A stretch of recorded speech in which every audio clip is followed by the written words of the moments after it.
untuk membantu temannya membalas dendam. Gadis itu terguling turun tangga, pura-pura didorong oleh wanita licik. Dia ingin menghancurkan reputasi wanita licik itu sepenuhnya. Gadis itu terjatuh di lantai dengan ekspresi lemah. Pria itu segera berlari mendekatinya dengan penuh rasa prihatin. Ibunya mengambil kesempatan. Dia menunjuk dengan marah kepada wanita licik itu dan mengutuknya sebagai jahat. Wanita licik itu tidak bisa memberi penjelasan. Dia hanya bisa melihat pria itu menggendong gadis itu pergi. Dia tidak tahu bahwa semua ini direncanakan oleh gadis itu. Semua ini dimulai dari pertemuan kebetulan di bar. Wanita yang telah tertipu dan kehilangan semua uangnya. Dia bertemu ibu pria itu saat sedang minum. Nyonya kaya itu mengeluh bahwa anaknya dikejar oleh wanita licik. Rumah itu kacau. Kedua wanita itu segera sepakat.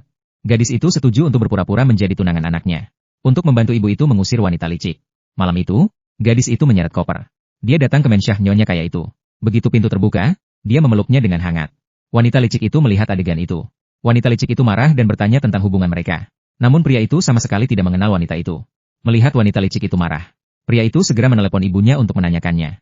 Dan ibu itu sudah merencanakan semuanya dengan gadis itu. Dia tidak hanya mengatakan bahwa gadis itu tunangannya, tapi juga mengancam dengan kata-kata dari kakek. Jika dia membatalkan pertunangan, dia harus meninggalkan segalanya dan menyerahkan semua saham perusahaan.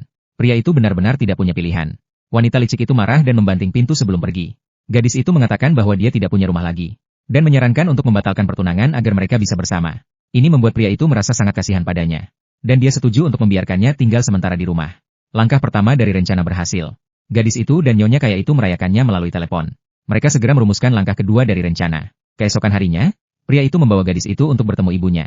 Gadis itu sekali lagi menangis dan mengatakan bahwa dia tidak punya uang. Dia berkata bahwa dia rela membatalkan pertunangan asalkan diberi tempat untuk tinggal. Nyonya kaya itu menyalahkan pria itu karena tidak berhati nurani. Pria itu percaya pada akting mereka. Dan setuju untuk membiarkan gadis itu tinggal lebih lama di rumah. Kemudian nyonya kaya itu mengatur agar gadis itu bekerja di perusahaan sebagai asisten. Keesokan harinya, wanita licik itu datang ke perusahaan. Dan melihat bahwa gadis itu adalah asistennya. Keduanya mulai bertengkar semakin keras di dalam kantor. Wanita licik itu menyuruh orang untuk mengurung gadis itu di kamar mandi dan menyiramkan air dingin padanya. Dia tidak menyadari bahwa itu adalah bagian dari rencana gadis itu.